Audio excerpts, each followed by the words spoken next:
آگے دیکھتے ہیں۔ پہلی چیز مصنوعی بال لگانا۔ اب عورتوں کی زینت کے اندر بالوں سے شروع ہوتا ہے، یاد رکھیے، بالوں کی زینت سے۔ اور یاد رکھیے شوہر کے معاملے میں عورت کو زینت کی کوئی لمٹ نہیں ہے اور کوئی حد نہیں کتنے کپڑے پہنے اور کتنے زینت کرے، سوائے وہ شرعی دائروں میں، شرعی گائیڈ لائنز پر نقصان دہ چیز نہ ہو، ٹھیک ہے۔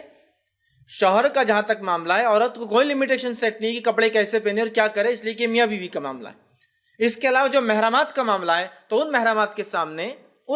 کے سامنے اس کی ہتھیلیاں وغیرہ کھلی رہ سکتی، اس میں اس نے چوڑیاں وغیرہ، انگوٹھیاں وغیرہ اور کچھ چیزیں، کڑے وغیرہ پہن رکھے، یہ ہو سکتا ہے، ٹھیک ہے، یہ دکھائے جا سکتے ہیں۔ لیکن اس کا مطلب نہیں کہ آستین غائب ہو اور پھر یہ ساری چیزیں آستین ہو، یہ دیگر محرمات، اس کا بھائی ہے، اس کا بیٹا ہے، اس کا سگا چچا، سگا ماموں، یہ وہ رشتے جن سے اس کا نکاح کبھی نہیں ہوگا، اس کا سگا نانا، اس کا سگا دادا، ٹھیک ہے، پردادا، نانا کے اوپر والا، نانا کے والد، اسی طرح جتنے رشتے جو محرمات ہیں ان کے اوپر اور نیچے بھی یاد رکھے رشتے وہ ہے، جیسا نانا تو نانا کے والد اور ان کے والد یہ سب محرم ہے، دادا دادا کے اوپر وہ سب محرم ہے، بھتیجا تو بھتیجا، بھتیجے کے بیٹے اور اس کے بیٹے، یہ بھی محرمات ہے، بھانجا سگا بھانجا، اس کے بیٹے اور اس کے بیٹے، یہ بھی محرمات میں سے یاد رکھیں۔ تو ان کے سامنے آئیں گی تو ہتھیلی وغیرہ میں جو کچھ پہن رکھا ہے وہ دیکھ سکتے ہیں۔ اسی طرح ٹکنے سے مطلب آگے کا حصہ، مطلب جو پیر کا پہنچا سامنے کا ہے، یہ بھی اگر وہ لوگ دیکھ لے اس میں کچھ پہنا تو کوئی حرج نہیں، اور چہرہ ان کے سامنے اگر کھلا ہو، اور بال کو مسئلہ نہیں، بال اگر کھلے رہ جائے تو کوئی مسئلہ نہیں، لیکن کپڑا پورا ہوگا، یاد رکھیں۔ شوہر کے لیے اس لیے میں نے کہا کپڑوں کی بھی کوئی حد نہیں ہے، سنگار کی کوئی حد نہیں، سوائے شرعی دائروں کے اندر ہو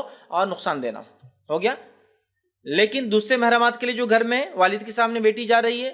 بہو جا رہی ہے، تو پھر وہ بال کو مسئلہ نہیں، بال اگر کھلے رہ جائے تو کوئی مسئلہ نہیں، چہرہ کھلا رہ جائے تو کوئی مسئلہ نہیں، گلا نہیں بول رہا ہوں، چہرہ بول رہا ہوں، اس کے علاوہ ہتھیلیاں کھل رہ جائے کوئی مسئلہ نہیں، اور پیروں کا وہ عمومی حصہ جو سامنے دکھ جاتا ہے، ٹخنوں سے، ٹخنے بھی ڈھک جاتے جنرلی عورتوں کی شلوار میں، لیکن سامنے ہوتا ہے نا انگلی وغیرہ پہنچا تو وہ درست ہے اس کے لیے۔ اور جو اس نے کپڑے گھر میں پہن رکھی وہ بھی اسی کپڑوں میں آ سکتی ہے، اس کو برقعے کی ضرورت نہیں۔ اس کے علاوہ جن کے سامنے جائیں گی مکمل سر سے لے کر پیر تک اس کو پردہ کرنا ہے۔ ہم یہ دیکھتے ہیں کہ امت مسلمہ کی خواتین اس چیز کی شکار ہے کہ وہ اس قسم سے اپنی ظاہری زینت کا اظہار غیر محرمات کے سامنے کرتی ہے، اور اس کو باعث فخر،